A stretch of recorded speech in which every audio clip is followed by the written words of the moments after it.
Trubor nakaslem jong Nongsaiñ Hima.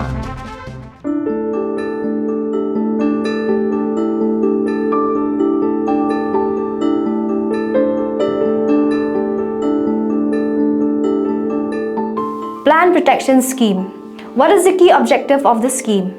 To mobilize and support farmers to use biopesticides and bioagents for plant health management through distribution of biopesticides and other IPM tools and through sale of sprayers and plant protection equipments to encourage organic crop production.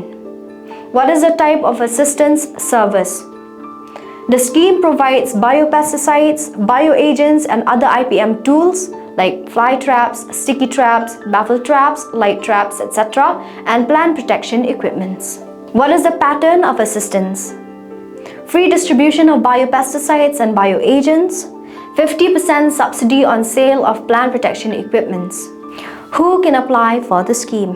Bona fide farmers engaged in agriculture owning agricultural land or leased land.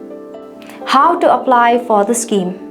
Bona fide farmers can apply in plain paper through the nearest Horticulture Development Officer of a CNRD block, Horticulture Circle, District Horticulture Officer. What is the beneficiary selection procedure? Bona fide farmers on first come, first served basis. Whom to contact? District Horticulture Officer and Horticulture Development Officer.